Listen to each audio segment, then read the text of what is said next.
जय हिंद दोस्तों। कैसे हैं आप लोग? उम्मीद है अच्छे होंगे और अच्छे से तैयारी भी कर रहे होंगे। आप सभी के तैयारी को और बेहतर करने के लिए, उसमें वैल्यूएशन करने के लिए मैं 16 सितंबर 2023 का करंट अफेयर्स लेकर के गया हूं, जो कि the Hindu, Indian Express, PIB, Economic Times, Down to Earth से संबंधित होता है। ठीक है। आप सभी लोग टेलीग्राम चैनल से भी जुड़ सकते हैं। KLOIS एकेडमी आप सर्च कीजिएगा टेलीग्राम में जा करके, या फिर वीडियो में भी आपको लिंक मिल जाता है, तो आप वहां भी जा करके जुड़ सकते हैं ग्रुप से। ठीक है।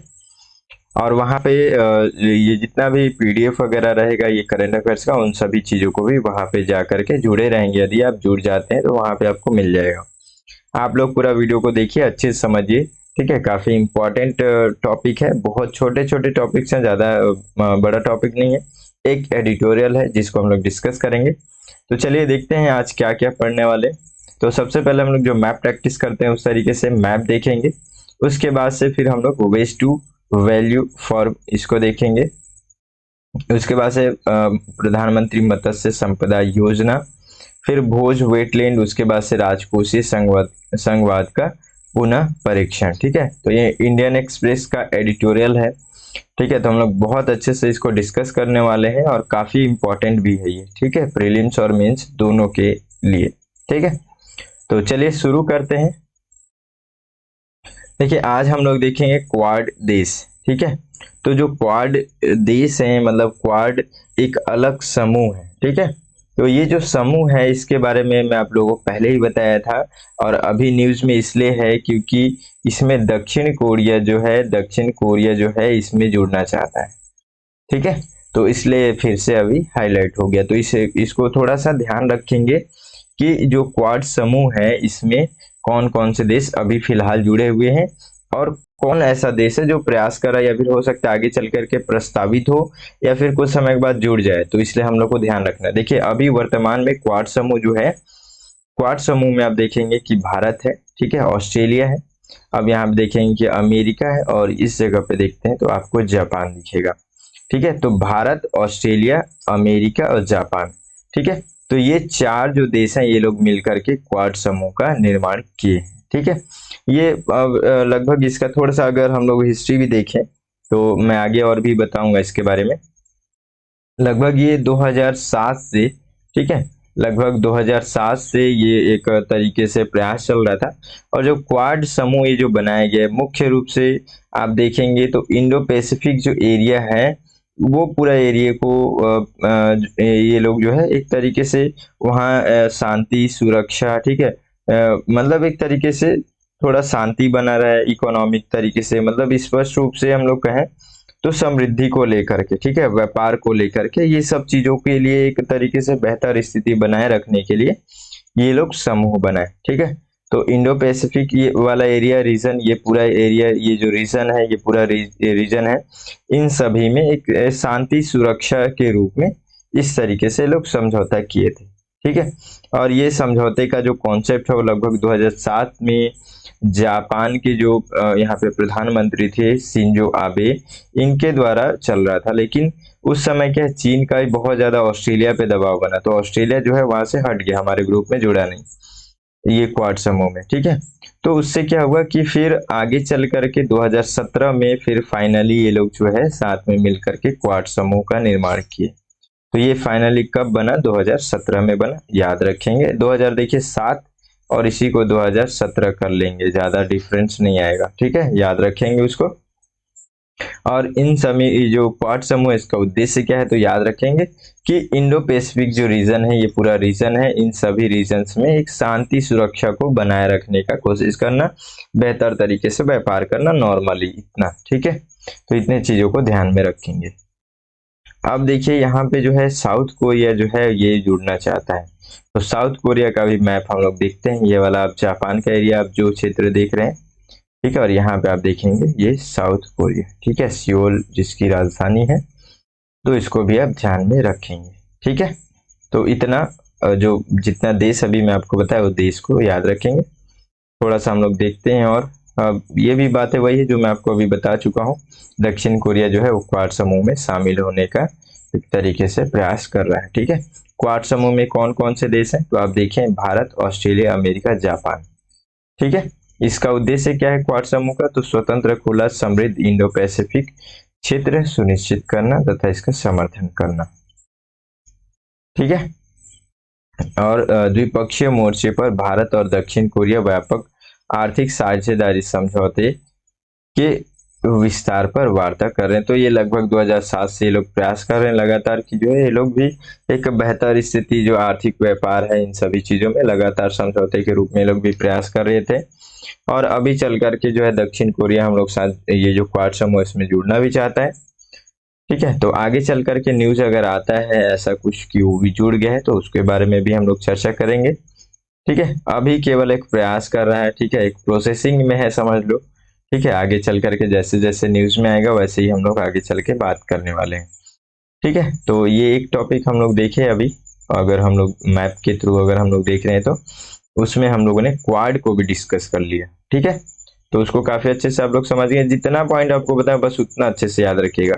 प्रीलिम्स अभी का, इस बार का जो प्रीलिम्स है, अगर आप लोग कंटिन्यू मेरे साथ चलते हैं तो बहुत बेहतर स्थिति में आप लोग रहेंगे, इतना मैं पूरा भरोसा दिला सकता हूँ। क्योंकि जितने भी मैं टॉपिक लेकर के आता हूँ काफी इंपॉर्टेंट टॉपिक होता है अपने प्रीलिम्स की दृष्टि से। ठीक है, जहां पे भी आपको दिखेगा कि प्रश्न प्रीवियस ईयर में उससे रिलेटेड पूछा गया तो मैं वो भी बताता हूँ। ठीक है, मेंस में पूछा गया वो भी बताता हूँ।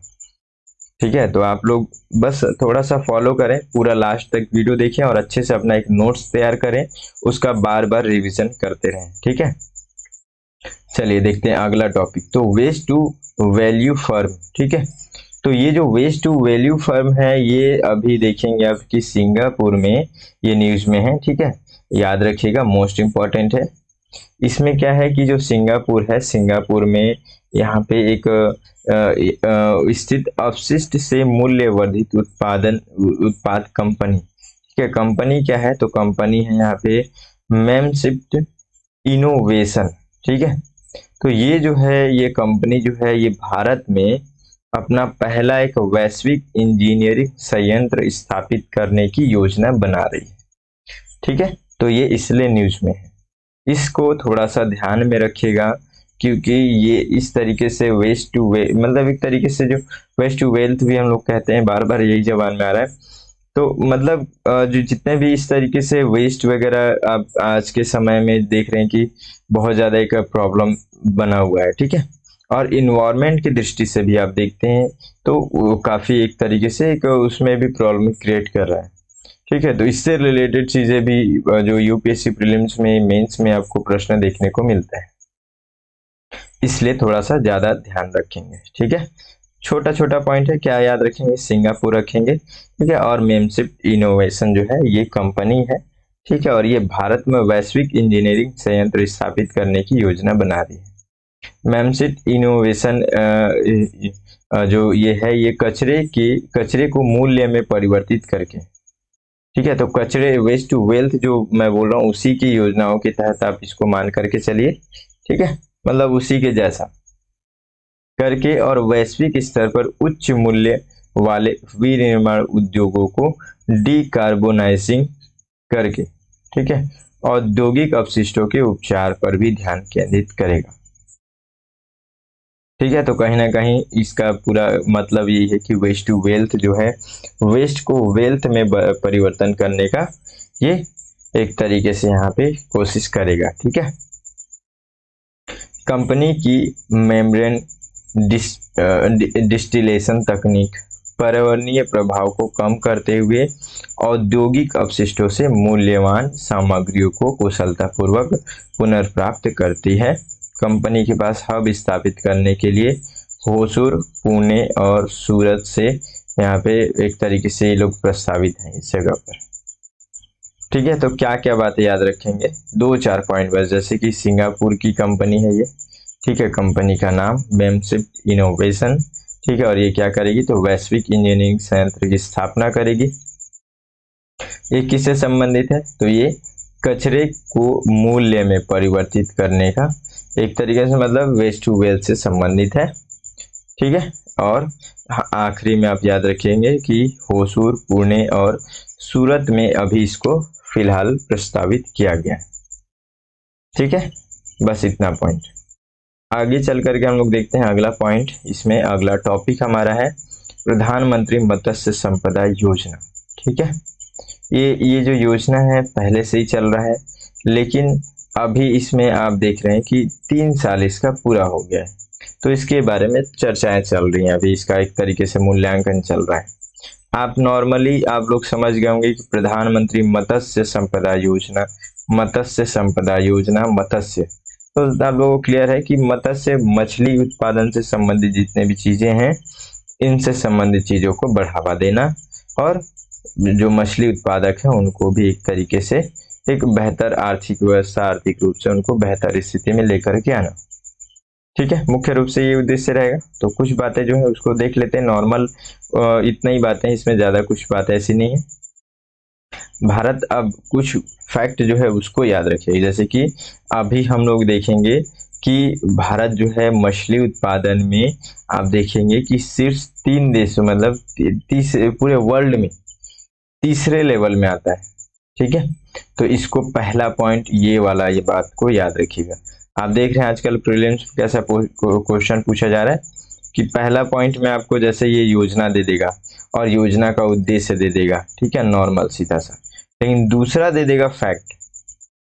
ठीक है, कि भारत मछली उत्पादन में चौथे नंबर पे, 5वें नंबर पे या तीसरे नंबर पे, सही या गलत जो समझ में आए अगले को बनाना चाहे उस हिसाब से प्रश्न ये लोग अभी फ्रेम कर रहे हैं, तो एक फैक्ट भी रख रहे हैं उसमें। ठीक है, तो इसको याद रखिएगा। बहुत पहले मैं एक बार झींगा के बारे में भी पढ़ाया था, तो झींगा में हम लोग जो है झींगा के निर्यात में हम लोग सबसे बड़े निर्यातक हैं पूरे वर्ल्ड लेवल पे। तो झींगे के बारे में काफी अच्छे से बताया था उस समय। ये 2 फैक्ट याद रखिएगा। ठीक है, देखिए प्रधानमंत्री मत्स्य संपदा योजना के बारे में थोड़ा बहुत कुछ बातें हैं, इसको हम लोग पढ़ लेते हैं। जो मैं आपको बताया हूँ वही बातें हैं, जो मेन बातें हैं मैं आपको बता चुका हूँ। ये जो योजना है ये 2020 में लाया गया था। ठीक है, और मछुआरों, मत्स्य पालकों और अन्य हितधारकों के सामाजिक आर्थिक कल्याण सुनिश्चित करते हुए मत्स्य पालन क्षेत्र के केंद्रित और समग्र विकास के लिए, अब यहाँ पे जैसे ये यहाँ दे दिया गया कि 20,000 50 करोड़ रुपए, तो इस तरीके की बातें जो है याद रखने की जरूरत नहीं है।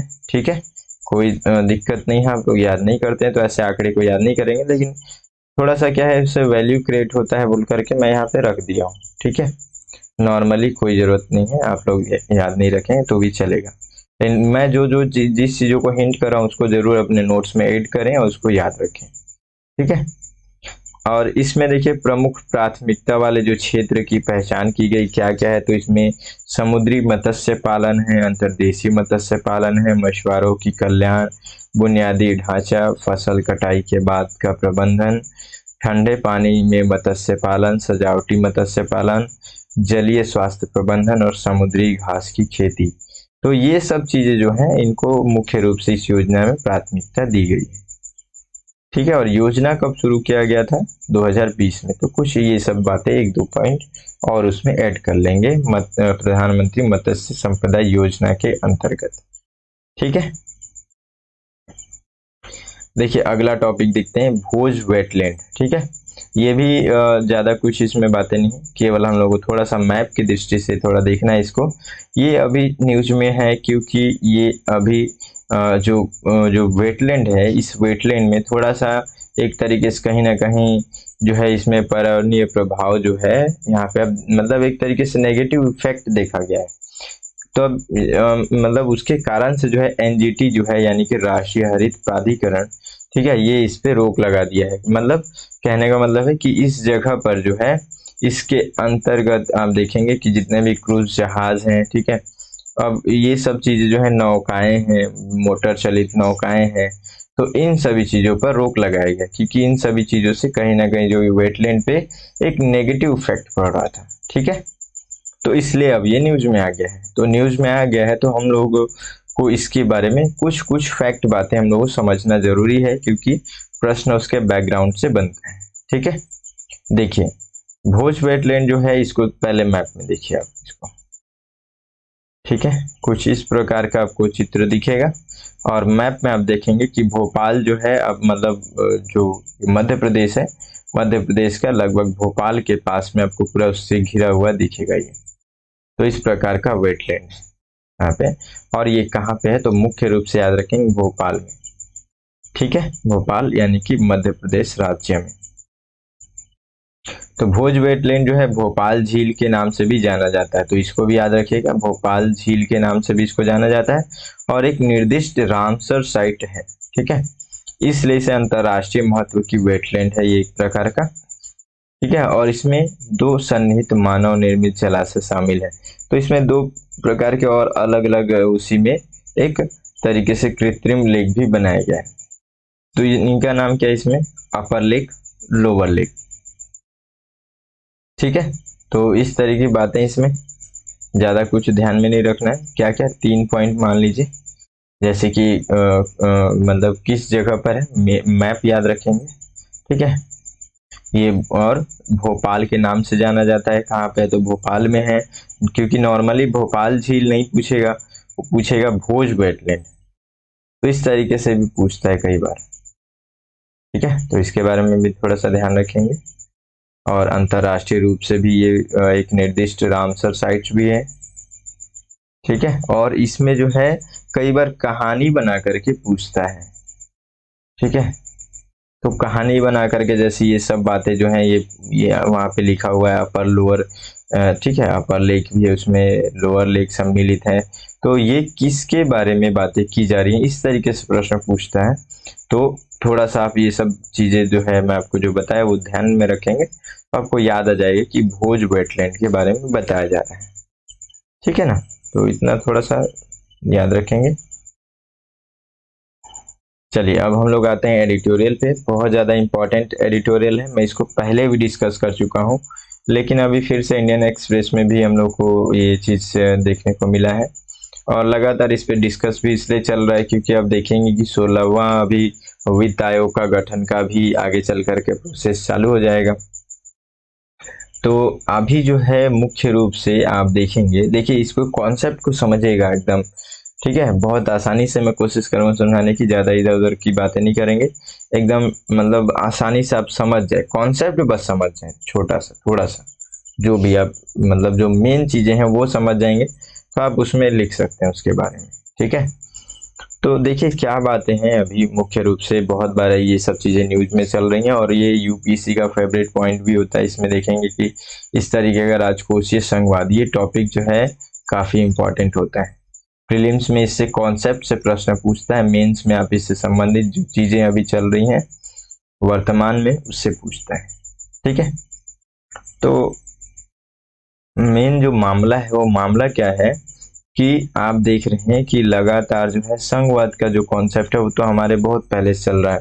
अब जब से हम लोग आज़ाद हुए फिर लगातार जो है सरकार बनी, हमारा संविधान बना, हमारे पूरे देश की एक व्यवस्था जो है वो बनाना शुरू किए, तब से संघवाद का जो है कॉन्सेप्ट चल रहा है। ठीक है, लेकिन उस समय से कॉन्सेप्ट जो चल रहा है, लेकिन जैसे जैसे बदलाव आते चले गए वैसे वैसे जो है संघवाद में परिवर्तन नहीं हो पाया, संघवाद का जो कॉन्सेप्ट है उसमें परिवर्तन नहीं हो पाया। संघवाद का क्या मतलब है, सबसे पहले तो ये हम लोग समझे एकदम नॉर्मल भाषा। संघवाद, संघवाद मतलब कहीं ना कहीं संघ लेकर के चलना, संघ लिखा हुआ है तो संघ का मतलब आप समझ सकते हैं नॉर्मली, है ना। तो अब इसमें जो है राज्य सरकार, 3 कॉन्सेप्ट है हमारे पास, मतलब देश का जो अगर हम लोग देखें, देश का अगर हम लोग हमारे देश में जो स्थितियाँ अगर उसको देखें तो हम लोग देखते हैं कि एक जो है स्थानीय सरकार देखने को मिलती है, फिर इन स्थानीय सरकार के ऊपर आप देखेंगे राज्य सरकार, राज्य सरकार के ऊपर देखते हैं कि आप केंद्र सरकार चलती है। ठीक है, ये सभी का जो है एक साथ अपने अपने अधिकारों के साथ भी चलते हैं, प्लस केंद्र सरकार का पूरा मुख्य रूप से अगर वो चाहे तो उन सभी मतलब एक उसका ज्यादा प्रभाव रहता है थोड़ा सा। ठीक है, लेकिन सभी एक दूसरे के साथ मिल करके चलते हैं। ठीक है ना, तो ये कोई समझौते का जो है मतलब हम लोग जो संविधान में अब देखेंगे कि कोई भी ऐसा इसमें समझौता नहीं है। ठीक है, कि कोई जो है राज्य या कोई जो यहाँ पे आप जो स्थानीय सरकारें हैं वो अलग हो जाएंगी समझौते के अनुरूप, तो ऐसा समझौता वगैरह कुछ नहीं है। ठीक है, समझौता नहीं है। लेकिन हमारा कॉन्सेप्ट ऐसा बना हुआ है कि हम लोगों को जितनी आवश्यकता होनी चाहिए कि हम लोगों को स्वतंत्रता मिले, उतना स्वतंत्रता मिला हुआ है, और जितना चाहिए कि हम एक सेंटर के रूप में कंट्रोल करें, उस तरीके से जो है केंद्र सरकार को शक्ति मिली हुई है। ठीक है, तो सभी उस तरीके से मिल करके चल रहे हैं। इसको हम लोग संघवाद कहते हैं। जब इसमें राजकोषीय स्थिति आती है, राजकोषीय संघवाद जब आता है, तो अब हम लोग उसका क्या मतलब है राजकोषीय संघवाद। राजकोषीय संघवाद में क्या आ जाएगा, तो इसमें आ जाएगा पैसे का मैनेजमेंट। जो संघवाद है, संघवाद प्लस इसमें पैसा अगर जोड़ते हैं, यानी कि राजस्व जोड़ते हैं, तब हम लोग इसको कहेंगे राजकोषीय संघवाद। यानी कि देखिए, हर जगह पे हर एक व्यक्ति को पैसे की इकोनॉमी जो अभी यहाँ पे अब हम लोग राजस्व बोल रहे हैं, अगर इस कॉन्सेप्ट में बात करें, तो हर एक क्षेत्र को डेवलप करने के लिए, उसको आगे बढ़ाने के लिए, उसको मैनेज करने के लिए, आप राज्य हो चाहे स्थानीय सरकार हो, सभी को पैसे की आवश्यकता होती है। वो पैसा कैसे आएगा, तो वो पैसा सरकार हम लोग को अलग अलग विभिन्न तरीके से टैक्स वगैरह और भी बहुत तरीके से जो जितना भी जो हमारे से जो पैसा लेती है, ठीक है, जनता से जो पैसा लेती है देश के, उन सभी से ही पूरा जो है मैनेजमेंट चलता है। ठीक है, तो उसके अनुसार अभी कोई भी ऐसा स्थानीय सरकार है तो उसको भी आगे बढ़ने के लिए उसको क्या चाहिए, पैसा चाहिए। ठीक है, राज्य सरकारों को भी पैसा चाहिए, यानी कि राजस्व चाहिए। तो इन सभी का मैनेजमेंट को हम लोग कहते हैं यहाँ पे राजकोषीय संघवाद। ठीक है, जो कि राज्य सरकारें हैं, जो राज्य सरकारें उनको कितना मिलना चाहिए, उनके बीच क्या विभाजन होना चाहिए, कितना किस क्षेत्र में मिलना चाहिए, स्थानीय सरकारों के अंतर्गत कितना किनको कैसे मिलना चाहिए, ये सब बातों को जो है हम लोग राजकोषीय संघवाद के रूप में देखते हैं। ठीक है, तो ये नॉर्मल एकदम आसानी से इस चीज को समझ गए। अब यहाँ पे एडिटोरियल जो है, इसमें जो लेखक है वो क्या कहना चाह रहे हैं। ठीक है, अब हम लोग इसको समझते हैं। तो वो ये कहना चाह रहे हैं कि अभी जो है, अभी अगर जो वित्त आयोग जो है, 16वां वित्त आयोग जो है, वो अगर अभी आगे चल करके गठन होगा उसका, तो हम लोग अब कुछ ऐसा कॉन्सेप्ट लेकर के आए जिसमें कि जो राजकोषीय संघवाद है उसको बेहतर स्थिति कर सके, वर्तमान के लेवल में लेकर के आ सके। वर्तमान में लेकर के आने का क्या मतलब है, जैसे कि अभी एकदम सिंपल एग्जांपल समझिएगा, मैं आपको अब बता रहा था पहले कि जैसे हम लोग आज़ाद हुए, हमारा संविधान बना, उसमें भी कॉन्सेप्ट बना संघवाद का। ठीक है, फिर हम लोग उस समय से अपना मैनेजमेंट शुरू किए। ठीक है, तो बहुत सारे हम लोग ने अधिनियम लाए, कानून लेकर के आए। ठीक है, अलग अलग संविधान के अंतर्गत आप देखेंगे कि उसमें भी अलग अलग 3 सूचियां बनाई गई कि किसको क्या कार्य करना है। ठीक है, इन सभी चीजें जो है लगातार परिवर्तन हुआ, आगे चल करके फिर हम लोग कुछ अधिनियम लिया है, फिर अभी देखिए कि अब जीएसटी लेकर के आ गए। ठीक है, तो इन सभी चीजों में क्या हुआ कि टैक्स है, राजस्व जो है, उसका मैनेजमेंट होता गया। ठीक है, लेकिन उस हिसाब से जो राज्य सरकारें, स्थानीय सरकारें हैं, यानी कि कहीं ना कहीं राज्य केंद्र में एक तरीके से जो मेन सामंजस्य जो बनना चाहिए राजस्व को लेकर के, जो मेन एक तरीके से उनके बीच में जो बंटवारा है वो बेहतर स्थिति में हो, वो स्थिति को हम लोग नहीं संभाल पाए, उसको मतलब बेहतर तरीके से नहीं लेकर के चल पाए आगे, उसमें हम लोग अभी परिवर्तन नहीं कर पाए। ठीक है, तो ये रूल्स जो अभी इतने सारे जो चीजें परिवर्तन की गई, ये कहीं ना कहीं उसको प्रभावित कर रहे हैं। क्लियर है, समझ में आ गया। मतलब हम लोग मतलब नॉर्मली आप समझें तो जैसे जैसे समय आगे बढ़ रहा है, हम लोग उस तरीके से अभी परिवर्तित नहीं हो पाए हैं। नॉर्मल एकदम, मैं अगर अलग कॉन्सेप्ट को केवल समझाने का बात करूं तो ठीक है, तो उसको हम लोग को क्या करना है, वर्तमान स्थिति में लेकर के आना है। ठीक है ना, तो इतना क्लियर है। चलिए अब आगे चलते हैं। तो अभी जो है लेखक यही चाह रहे हैं, यहाँ पे कहना चाह रहे हैं कि हम लोग को जो है, जिस तरीके से हम लोग परिवर्तन कर रहे हैं हमारे पूरे सिस्टम में, वैसे ही हम लोग पूरे अपने कॉन्सेप्ट में भी परिवर्तन करके चले। ठीक है, एक बेहतर स्थिति जो है राज्य सरकार और स्थानीय सरकारों के बीच में, इन तीनों के बीच में राजस्व को लेकर के, उसको भी बराबरी तरीके से हम लोग मैनेज करें। बेहतर तरीके से मैनेज करे, ताकि सभी को एक साथ आगे बढ़ने का मौका मिल सके। ठीक है, तो जो कॉन्सेप्ट था यहाँ पे राजकोषीय संघवाद का, तो इसके बारे में आपको समझा दिया हूँ, बता दिया हूँ। नॉर्मली वही बातें हैं इसमें भी। देखिए, मुख्य रूप से अब हम लोग बातें यहाँ पे शुरुआत करते हैं। अब यहाँ पे हम लोग देखें कि जो राजकोषीय संघवाद है वो क्या है, लेकिन इसके घटक क्या है, ठीक है, स्तंभ क्या है इसके मुख्य रूप से, हम लोग कैसे पहचानते संघवाद। तो हमारे संविधान के अंतर्गत अनुच्छेद 1 में भी हम लोग को ये चीज दिखता है कि भारत राज्यों का संघ होगा, तो यहाँ से हम लोग समझ में आता है। फिर हम लोग देखते हैं कि 7वीं अनुसूची, ये भी एक स्तंभ के रूप में हम लोग देखते हैं। पहला स्तंभ आपको यहाँ पे दिखेगा। घटक का मतलब आपको समझ में आ रहा है ना, हिंदी का वर्ड ये सब चीजें, मतलब एक तरीके से कहने का मतलब है कि किसी कंपनी को अगर हम लोग चलाते हैं, तो कंपनी को चलाने वाले मेन मेन व्यक्ति अगर हम लोग कहें, ठीक है, तो उसी तरीके से यहाँ पे ये व्यक्ति है, समझिए।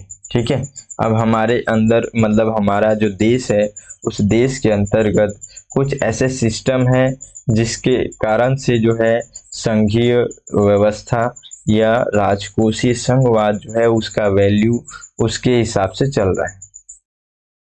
ठीक है, उसका बेस बेस है लोग, बेस वैल्यू अगर हम लोग कहें तो। ठीक है, तो ये लोग हैं। तो अनुच्छेद 1, फिर आप 7वीं अनुसूची के अंतर्गत आप देखेंगे कि उसमें भी आपको दिखेगा कि संघ जो अलग अलग संघ राज्य समर्थित सूची, जो सूचियां बनाई हुई है कि किस काम को जो है राज्य सरकारें करेंगी, किस कार्य को जो है केंद्र सरकार करेगी, और कुछ मतलब कुछ ऐसे भी मतलब कुछ ऐसे अलग अलग कार्य होंगे जो दोनों मिल करके करेंगे। ठीक है, तो ये यहाँ से भी हम लोग पता चला। उसके बाद से अनुच्छेद यहाँ पे देखेंगे 280। ठीक है, तो इसके अंतर्गत भी जो है केंद्रीय करों और विभिन्न अन्य अनुदान जो है उनका भी अलग अलग तरीके से वितरण करने के लिए, उसका मैनेजमेंट करने के लिए वित्त आयोग का गठन भी किया गया। वित्त आयोग क्या करता है, वित्त आयोग जो है उसी चीजों को मैनेज करता है, जितने भी राजस्व आते हैं किनको कितना कैसे मिलना चाहिए। ठीक है, ये सारी चीजों का जो है राजस्व का बंटवारा, उसका मैनेजमेंट, उन सभी चीजों का कार्य को देख रेख जो है वित्त आयोग के अंतर्गत होता है। ठीक है, एक तरीके से हम लोग कहें कि सुझाव देता है वित्त आयोग की कैसे कैसे करना चाहिए। ठीक है, अब देखिए यहाँ पे जो है, अब जो राइटर्स हैं या फिर पूरे अगर हम लोग कहें कि बहुत सारे ऐसे लोग हैं, ठीक है, जो कि मतलब ये सब चीजों पे सोचने वाले लोग हैं, उनका एक विचार है। ठीक है, कि जो राजकोषीय संघवाद है उसको हम लोग को कैसे चेंजेस उसमें लेकर के आना चाहिए, क्यों लेकर के आना चाहिए। ठीक है, तो उसके पक्ष में बात करने वाले लोगों की क्या क्या सोच है, वो लोग क्या क्या बातें कर रहे हैं, उसके बारे में हम लोग देखते हैं। ठीक है, तो बाजार संचालित आर्थिक संरचना की तरफ तीव्र झुकाव। ठीक है, तो ये एक पहला पॉइंट। देखिए, एक चीज मैं बताना चाहता हूँ, बीच में मैं लगभग आप लोग से केवल पढ़ा ही रहा हूँ, कुछ बातें नहीं कर रहा हूँ, तो ये सब चीजें मैं नहीं कर पाता हूँ, आदत भी नहीं है। टॉपिक पे मेन फोकस रहता है थोड़ा सा। ठीक है, तो वो ज्यादा मैं चाहता हूँ आप लोग थोड़ा सा ये सब चीजें, आईएएस की अगर तैयारी कर रहे हैं आप लोग, ठीक है, तो ये सब चीजें होनी चाहिए। आप लोग ज्यादा वो नहीं होना है। ठीक है, थोड़ा सा धैर्य रख करके। अब तो मैं बहुत समय कम कर दिया हूँ, पहले 1 घंटा जाता था, 1 घंटे, लगभग 1 घंटा 15-20 मिनट तक होता था वीडियो। ठीक है, तो अभी मैं उतना ज्यादा तो लंबा चौड़ा वीडियो नहीं बना रहा हूँ। तो जितना हो सके आप लोग धैर्य रखें। अगर आप लोग आधा घंटे अगर धैर्य नहीं रख सकते, आधा 1 घंटा, तो फिर मुश्किल है आप लोगों को आईएएस की तैयारी करना। ठीक है, तो देखिए, बुरा मानने वाली बात नहीं, अगर आप लोग देख रहे हैं तो बहुत अच्छी बात है, लेकिन कई लोगों का ऐसा होता है कि कब खत्म होगा ये, फिर या फिर चाहे छोड़ देते हैं बीच में, तो उन लोगों के लिए फिर मुश्किल है। फिर आईएएस का तैयारी करना, आप लोगों को धैर्य रखना, बहुत सारी चीजें ऐसी चीजें हैं जिसमें आपको धैर्य रखना पड़ेगा। ठीक है, समय देना पड़ेगा। मैं इसको चाहूँ तो 5 मिनट में खत्म कर सकता हूँ, लेकिन जितना आराम से पढ़ेंगे, अच्छे से पढ़ेंगे, उतना बेहतर स्थिति से आपके दिमाग में वो चीज एंटर करेगा। ठीक है, उतना अच्छे से आप समझ पाएंगे। तो जरूरी है, इसलिए मैं आराम से बताने की कोशिश कर रहा हूँ, समझाने की कोशिश कर रहा हूँ। ठीक है, चलिए अब हम लोग टॉपिक पे फिर से आ जाते हैं। तो देखिए बहुत सारे लोग जो हैं यहाँ पे इसके पक्ष में बात करें कि बिल्कुल चेंजेस करना चाहिए। क्यों चेंजेस करना चाहिए? क्योंकि बाजार संचालित आर्थिक संरचना जो है उसका कहीं ना कहीं उसकी तरफ तीव्र झुकाव है। तो इसके कारण से जो है हम लोग को जो राजकोषीय संघवाद है उसको भी इसके साथ बराबरी करने के लिए, बेहतर स्थिति में रखने के लिए हम लोग को उसमें चेंजेस करना चाहिए। ठीक है, उसके बाद से 73वां और 74वां संविधान संशोधन हुआ। उसमें आप देखेंगे कि दो स्तरीय जो महासंघ से यहाँ पे बहुस्तरीय राजकोषीय ढांचे का विकास। ठीक है, मतलब 73वां 74वां क्या है, यहाँ पे हम लोग का कॉन्सेप्ट जो है दो स्तर पे जो था, राज्य और केंद्र थे, अब यहाँ पे क्या बनाया गया, अलग अलग से स्थानीय सरकार बनाए गए। ठीक है, आप यहाँ पे देखेंगे कि नगर निकाय आया। ठीक है, पंचायती, ठीक है, पंचायत आप इसमें देखेंगे। ठीक है, यहाँ पे आप नगर के बारे में देखेंगे, तो इनको भी एक अलग स्थानीय रूप से, स्थानीय सरकार के रूप में अब इनको भी जाना जाने लगा, मतलब इनको भी अलग तरीके से बनाया गया। ठीक है, इसको, ये सभी कॉन्सेप्ट को क्या कहते हैं, इन सभी कॉन्सेप्ट को हम लोग कहते हैं विकेंद्रीकरण। ठीक है, मतलब विकेंद्रीकरण जो है कहीं ना कहीं बेहतर स्थिति होता है इसमें, क्योंकि अगर आप देख रहे हैं कि इतना बड़ा अगर देश है तो उस देश में केवल एक सेंटर में एक व्यक्ति होकर के सारी चीजों को मैनेज नहीं कर सकता। ठीक है, उसी को अगर अलग अलग जो है सभी को अपने अपने हिसाब से क्षेत्र दे दिया जाए, ठीक है, और उनको उनकी अपनी एक जितनी आधिकारिक जो शक्तियां होनी चाहिए, जो जितनी स्वतंत्रता होनी चाहिए उनको दे दीजिए, अगर दे दी जाए, और सेंटर उसको मैनेज करे सभी को, ऐसा नहीं है कि उनको पूरे तरीके से जो है छूट है, ऐसा कुछ नहीं, मैनेज करे सबको, तो ऐसी स्थिति में क्या होता है कि प्रोग्रेस बेहतर स्थिति में होता है। ठीक है, तो इन सभी कॉन्सेप्ट को हम लोग विकेंद्रीकरण कहते हैं। केवल केंद्र के पास ही शक्तियां नहीं है, सभी के पास अपनी अपनी शक्ति हैं, लेकिन केंद्र के पास भी एक अपनी शक्ति है जिसको सभी को मैनेज भी करती है। ठीक है, तो ये कॉन्सेप्ट भी आया बीच में, लेकिन फिर भी हम लोग जो है राजकोषीय संघवाद अभी इस तरीके का एक वैल्यू दे करके जो है हम लोग तीसरे जो यहाँ पे स्थानीय सरकार है इनके बारे में अभी बहुत अच्छी स्थिति में हम लोगों ने अभी विचार नहीं किया है। तो इनको भी एक मैनेज करना, इन स्थानीय सरकारों को भी राजस्व प्राप्त होना चाहिए बराबरी लेवल पे उनके विकास के अनुसार, उस क्षेत्र के अनुसार, तो वो अभी हम लोग उसका मैनेजमेंट नहीं कर पाए, उसके बारे में विचार नहीं कर पाए। ठीक है, जबकि राजस्व की स्थिति में बहुत ज्यादा हम लोगों ने चेंजेस कर दिए। ठीक है, तो इसके कारण से भी हम लोग को विचार करना चाहिए, और राज्य जो जो जो स्थानीय सरकार है इनको भी हम लोग को देख करके चलना चाहिए, इसलिए सुधार करने की आवश्यकता है। ठीक है, उसके बाद से योजना आयोग। योजना आयोग के मतलब एक तरीके से उसको चेंज करके हम लोग नीति आयोग लेकर के आए, लेकिन जो वही फिर से मैं बोलूंगा कि जो राजकोषीय संघवाद का जो कॉन्सेप्ट है वो जैसा का तैसा रहा। तो अब जब ये यहाँ पे बदलाव हो रहा है तो कम से कम उसके कॉन्सेप्ट में भी बदलाव होना चाहिए। ठीक है, राजकोषीय उत्तरदायित्व बजट प्रबंधन अधिनियम, ठीक है, FRBM 2003 में लेकर के आएगा इसको, ये अधिनियम को। इसमें क्या है, तो इसमें जो बात इसमें भी यही है कि जो राजस्व है उनको पूरे इनका एक मैनेजमेंट करने के लिए इसमें ये अधिनियम लेकर के आएगा, राज्य सरकारों को लेकर के, राज्य सरकार केंद्र सरकार है, ठीक है, इनके बीच में किस तरीके से जो है मैनेजमेंट किया जाए, उन सभी चीजों का एक तरीके से इसमें उल्लेख है। ठीक है, ये सब भी लेकर के आए। ठीक है, और भी है GST लेकर के आए। ठीक है, GST लेकर के आए, उसमें भी अब चेंजेस आया। ठीक है, लेकिन फिर से वही राजस्व का बंटवारा सही तरीके से, उसका मैनेजमेंट, उसका आकलन सही तरीके से नहीं कर पाए। ठीक है, तो इस कारण से भी जो है हम लोग को फिर से एक बार पुनर्विचार करने की आवश्यकता है। देखिए यहाँ पे बोला जा रहा है कि लगभग 60% जो है जो केंद्र सरकार है वो यहाँ पे करों को एकत्र करती है। ठीक है, जबकि इनका अगर हम लोग पूरा सार्वजनिक व्यय देखें केंद्र सरकार के ऊपर तो उसमें केवल 40% है। मतलब ये अगर देश है, ठीक है, तो देश के अंतर्गत जो केंद्र है, जो सेंटर है, इस सेंटर के अपने अपने कार्य हैं, तो सेंटर का जितना कार्य है, और याद रखिएगा कि राज्यों के भी अपने अपने कार्य हैं जो कि बटा हुआ है, और उस कार्य में सेंटर हस्तक्षेप नहीं करती, उस कार्य को राज्य सरकारें करती है।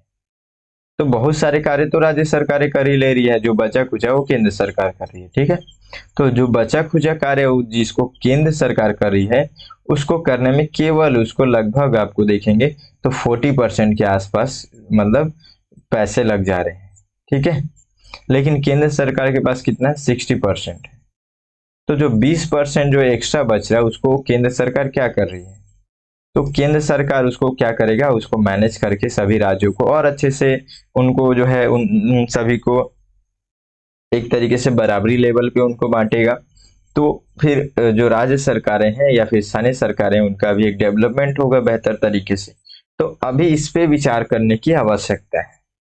ठीक है, ये भी अभी सही तरीके से जो है मैनेज नहीं किया गया है, तो इसलिए भी हम लोग को जो है राजकोषीय संघवाद का जो ये विचार है, इस पे हम लोग को फिर से मतलब एक तरीके से इस पे पुनर्विचार किया जाना चाहिए, इसमें बदलाव किया जाना चाहिए।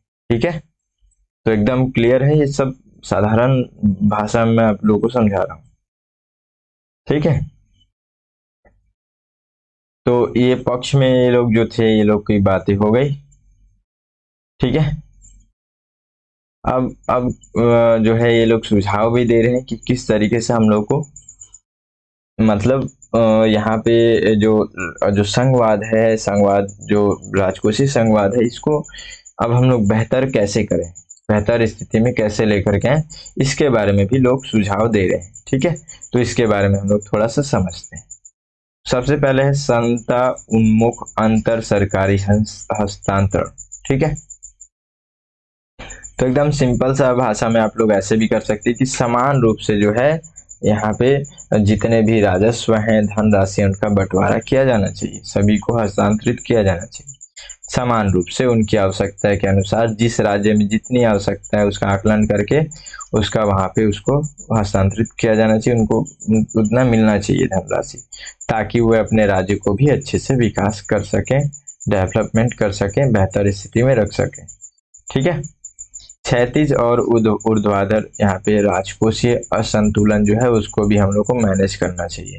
यानी कि बहुत ऐसे राज्य हैं जिनके राज्य के हिसाब से खुद उसमें असमानताएं हैं, फिर राज्य और केंद्र के बीच में खुद अलग से असमानताएं हैं राजस्व को लेकर के। तो इन सभी चीजों पे भी हम लोग को विचार करना चाहिए और उसको बेहतर स्थिति में लेकर के आना चाहिए, संसाधनों का उचित आवंटन किया जाना चाहिए, इसमें ये बातें की जा रही है। ठीक है, प्रदर्शन आधारित अनुदान।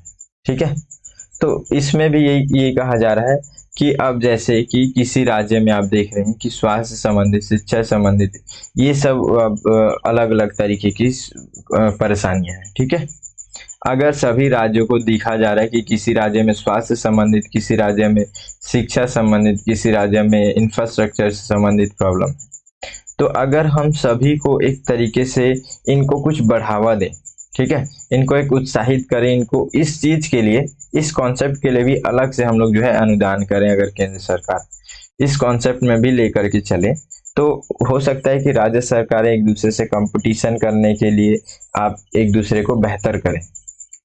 ठीक है, या फिर उनका एक तरीके से उनको पुरस्कृत करने के लिए हम लोग अगर प्लानिंग करके चलते हैं, केंद्र सरकार जो चलती है, तो उससे भी क्या होगा, वो लोग अपने आप को बेहतर स्थिति दिखाने के लिए जो है वो लोग अपना स्वास्थ्य के क्षेत्र में अगर कोई राज्य पीछे तो वो अपने आप को बेहतर करेगा। ठीक है, कोई शिक्षा के क्षेत्र में, इंफ्रास्ट्रक्चर के क्षेत्र में, ठीक है, अलग अलग तरीके से, इकोनॉमिक तरीके से आप देख रहे हैं आर्थिक रूप से वो लोग आगे बढ़ने का प्रयास करेंगे यदि वो लोग को अलग अलग तरीके से हम लोग पुरस्कृत करें। ठीक है, उसको प्रोत्साहित करें मतलब। ठीक है, तो ये प्रदर्शन आधारित अनुदान भी हम लोग को यहाँ पे मतलब इस तरीके से जो इस कॉन्सेप्ट में भी लेकर के चलना चाहिए। तो ये सब कुछ सुधारों की बात की जा रही है। संवैधानिक सुधार, तो कहीं ना कहीं हम लोग को संवैधानिक सुधार भी किया जाना चाहिए, ये यहाँ पे कह रहे हैं राइटर। ठीक है, बिल्कुल। अब हम लोग इतने बड़े चीजों पे अगर हम लोग जो है मतलब चेंजेस करने जा रहे हैं, उसमें सुधार करने जा रहे हैं, तो संविधान के अनुरूप हम लोग को कहीं ना कहीं करना पड़ेगा। तो 246 के अंतर्गत आप देखेंगे कि उसके अंतर्गत जो सूचियां हैं उसमें भी कुछ हम लोग को सुधार करना चाहिए। जो राज्य सरकारों को अगर कार्य मिलना चाहिए उसको देना चाहिए, जो केंद्र सरकार के अंतर्गत रखना है उसको केंद्र सरकार के अंतर्गत रखना चाहिए। तो एक बार उसमें पुनर्विचार करना चाहिए और संविधान में भी जो चेंजेस है उसमें भी कुछ ना कुछ सुधार करने की आवश्यकता है। ठीक है, और उसको करने के बाद से ही जो है हम लोग जो मैनेजमेंट है, ठीक है, राजस्व को लेकर के उन सभी को हम लोग बेहतर कर सकते हैं, वर्तमान स्थिति में ला सकते हैं। ठीक है, स्थानीय सरकारों को सशक्त बनाना, बिल्कुल इसको भी जरूरत है। अब स्थानीय सरकारें जो हैं अलग से वो लोग जो बन रहे हैं, अब जितना देखिए, जैसे अब मैं आपको पहले ही बताया कि अगर बहुत बड़ी सरकार है, बहुत बड़ा देश है, हम लोग का इतना बड़ा देश है, ठीक है, तो अब उसमें राज्य सरकारें भी हैं। तो एक राज्य में, अगर एक राज्य में फिर एक सरकार होगी, तो वो सरकारें जो है वो लोग फिर भी कहीं ना कहीं पहुंचने में कमी रह जाती है। और वो लोग भी अलग से स्थानीय सरकारें बना दें तो उनका पहुंच एक तरीके से बेहतर हो जाएगा। वो स्थानीय सरकारों को अगर थोड़ा सा प्रोत्साहित करें, उनको एक तरीके से जो राजस्व है उनको डेवलपमेंट के लिए जितना धनराशि की आवश्यकता अगर उनको मिले, तो लोग अपना डेवलपमेंट अच्छा कर सकते हैं अपने स्थानीय लेवल पे। मतलब जितना छोटे छोटे टुकड़ों में उसको तोड़ें, ठीक है, उतने और उतने लीडर्स बनाएं उनका, तो वो लोग काफी अपने क्षेत्र को बेहतर स्थिति में कर सकते हैं। लेकिन केवल केंद्र ही चाहेगा कि नहीं मैं इस सब तरफ करूंगा, तो कहीं ना कहीं वो चूक होगा उससे। राज्य सरकारें भी केवल अकेले सोचेंगे तो ऐसा नहीं हो पाएगा। ठीक है, उसमें भी डेवलपमेंट में कहीं ना कहीं कमी आएगा। लेकिन वही स्थानीय सरकारों को हम लोग थोड़ा सा मजबूत कर दें, उनको शक्ति स्वतंत्रता जितनी ज्यादा आवश्यकता है उतनी हम लोग करें, ठीक है, उनको प्रोत्साहित करें, तो हम लोग जरूर एक अच्छे लेवल पे ला सकते हैं अपने देश के स्तर को। ठीक है, तो इस पे बातें मतलब इस पे भी हम लोग को सुधार करना चाहिए।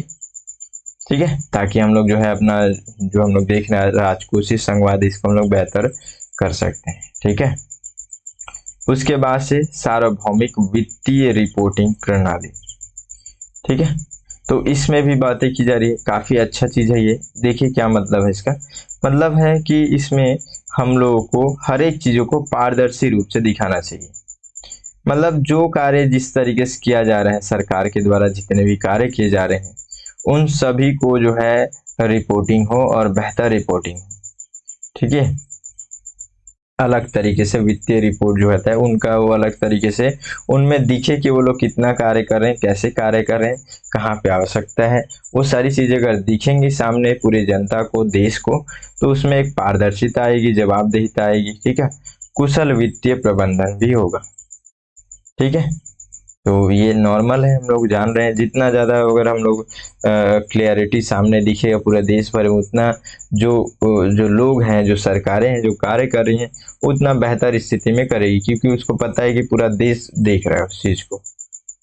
ठीक है, उसके बाद से देखिए इसमें भी यहाँ पे बातें की जा रही हैं कि ऑफ बजट उधारी की समीक्षा करना। तो इस पे भी हम लोग समीक्षा करने की आवश्यकता है।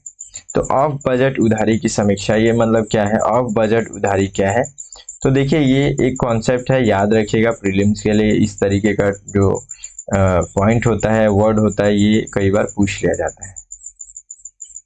तो इसका मतलब ये है कि ऑफ बजट उधारी ये ऐसा उधारी है जो कि कहीं ना कहीं जो है हमारे राजस्व में, ठीक है, राजकोषीय जो हम लोग घाटा देख रहे हैं, राजकोषीय घाटा हम लोग कहते हैं, राजकोषीय धन कहते हैं, राजकोषीय राशि जो कहते हैं, उसमें ये कहीं ना कहीं गिनती में नहीं आता। ठीक है, मतलब ये ऐसा, यहाँ पे एक तरीके से ऐसा राशि है, ऐसा धन है या ऐसा उधार है, ठीक है, जो कि हम लोग को अब उधार जितने भी लेते हैं राजकोषीय घाटे के अंतर्गत आता है। तो उस तरीके का घाटा जो है वो हम लोग के राजकोषीय घाटे के अंतर्गत नहीं आता है, जो ऑफ बजट उधार है। अब ये है क्या, तो इसको थोड़ा सा देखते हैं।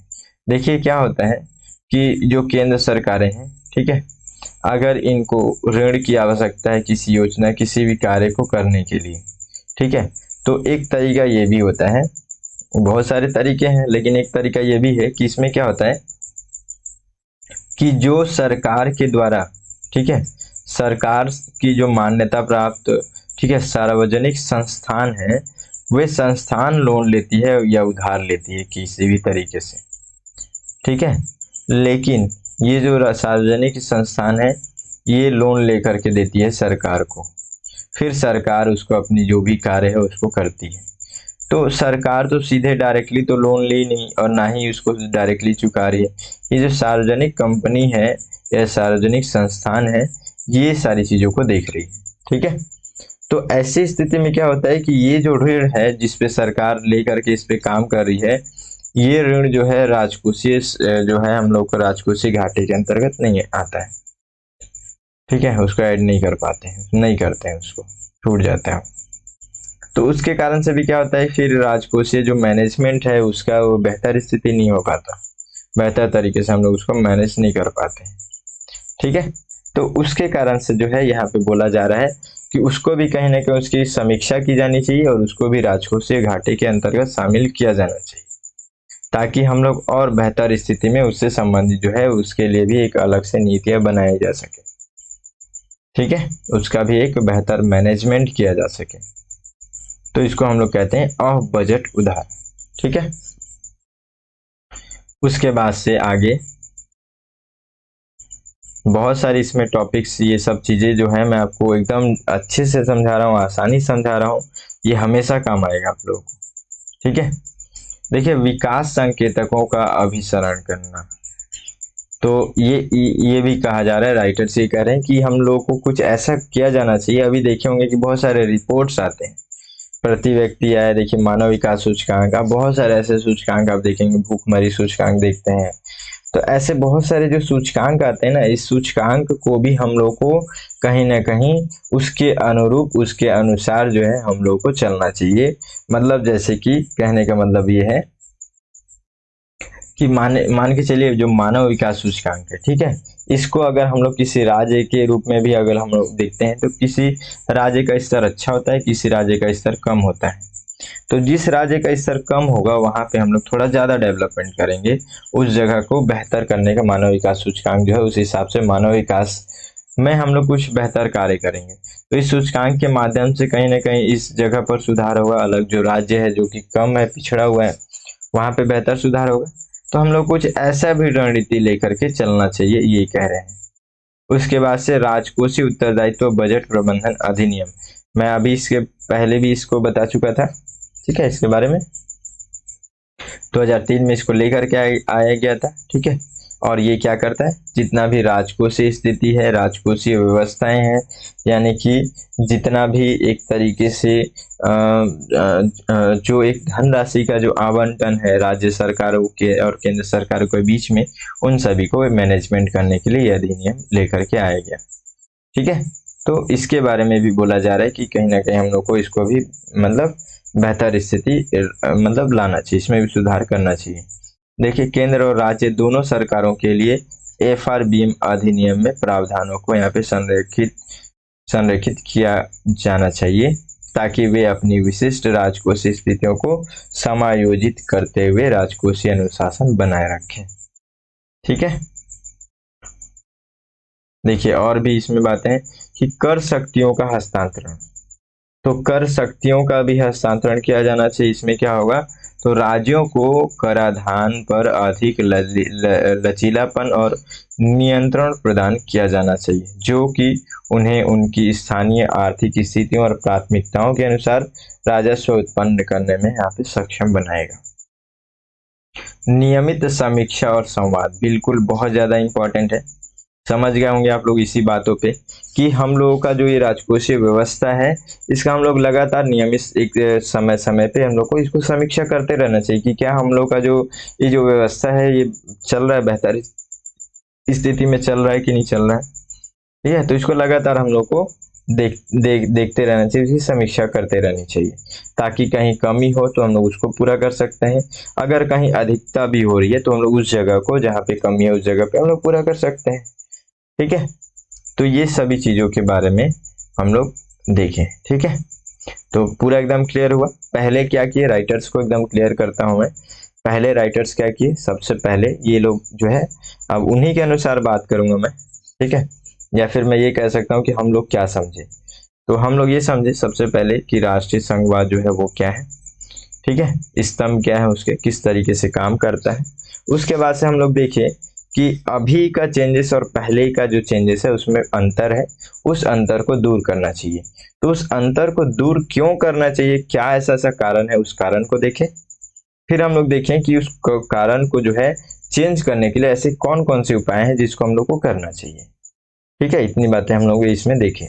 तो अब हम लोग को उसके अनुरूप जब भी ऐसा प्रश्न आए अपने आप में सुझाव देने का या सरकार के द्वारा सुझाव, तो हम लोग बिल्कुल ये सारी बातें जो है उसमें लिख सकते हैं। ठीक है, देखिए जितने भी कॉन्सेप्ट है यहाँ से कई बार प्रश्न पूछे जाते हैं अलग अलग तरीके से। तो उसी तरीके से आप देखिए यहाँ पे 2017 में पूछा गया था भारतीय संघवाद के बारे में कौन सी विशेषता नहीं। ठीक है, तो ऐसा प्रश्न यहाँ पे पूछा गया था। देखिए आप ऑप्शन, भारत में एक स्वतंत्र न्यायपालिका है। ठीक है, दूसरा यहाँ पे देखेंगे बी नंबर की शक्तियों को केंद्र और राज्यों के बीच स्पष्ट रूप से विभाजित किया गया है। सी देखेंगे संघीय इकाइयों को राज्यसभा में असमान प्रतिनिधित्व दिया गया है। और डी देखेंगे कि यह संघीय इकाइयों के बीच एक समझौते का परिणाम है। ठीक है, तो मैं आप लोग को ये चीज मैं देखना चाहता हूँ कि आप लोग कितने लोग अभी तक यहाँ तक देखे हैं। मैं इसको पहले भी बता चुका हूँ इसका आंसर को, ठीक है, क्योंकि मैं एक बार और इसके बारे में समझाया था। तो आप लोग एक बार जरूर, सभी लोग जितने लोग भी यहाँ तक आप लोग देख रहे हैं, आप लोग से रिक्वेस्ट है कि आप लोग एक बार इसका आंसर कमेंट कीजिए कि आप लोग के अनुसार इसमें क्या सही आंसर होगा। यदि आप लोग को जानकारी है तो भी आप लोग कमेंट कीजिए अपने हिसाब से। आप लोग सभी लोग जानकारी एक बार देखिए क्या सही हो सकता है, इसमें कमेंट करके बताइए। ठीक है, पहला प्रश्न लिखिए, केवल ऐसे लिखिएगा क्वेश्चन वन और जो भी इसका ऑप्शन हो ABCD आप लिखिएगा, ऐसे कमेंट करके आप लोग मतलब कमेंट कीजिए। ठीक है, चलिए आगे अगला प्रश्न देखते हैं। मैं उसका आंसर नहीं बता रहा हूँ, ठीक है, आंसर मैं पहले भी एक बार और बता चुका हूँ। देखिए इसका ये है स्थानीय स्वशासन को किस एक अभ्यास के रूप में सबसे अच्छी तरह से समझाया जा सकता है, ये भी 2017 में। तो ऑप्शन ए है संघवाद, बी है लोकतांत्रिक विकेंद्रीकरण, यहाँ पे सी है प्रशासनिक प्रतिनिधिमंडल और डी है प्रत्यक्ष लोकतंत्र। ठीक है, तो स्थानीय स्वशासन को हम लोग इसमें से मतलब ये जो चार जो यहाँ पे आप कॉन्सेप्ट एक मान लीजिए इसको, तो आप किसके अनुसार से आप अच्छे से बता सकते हैं। ठीक है, तो मैं अभी इसके पहले भी बताया था कि लोकतांत्रिक विकेंद्रीकरण। मैं चाह रहा था कि इसको भी ना बताऊं आंसर, लेकिन मैं बस एक आप लोग कम से कम मैं इतना चाहता हूं कि आप लोग थोड़ा सा एक बार कमेंट करके, मैं बस ये चाहता हूं कि आप लोग कितने लोग जो है यहाँ तक देखें।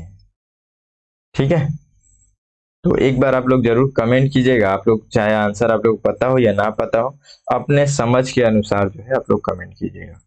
ठीक है, पहले नंबर ये जो मैं अभी नहीं बताया इसका आंसर। देखिए आप लोग के लिए एक मेंस का भी आंसर है, आप लोग मेंस राइटिंग इसका आंसर राइटिंग कीजिएगा।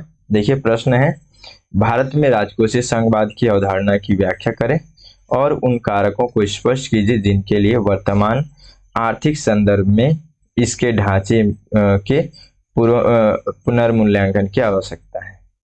तो इसके बारे में भी आपको इसका आंसर लिखना है आपको और टेलीग्राम में भेजना है। ठीक है, तो ठीक है, ये सारी चीजें कंप्लीट हो गई। मिलते हैं फिर अगले वीडियो में, तब तक के लिए जय हिंद।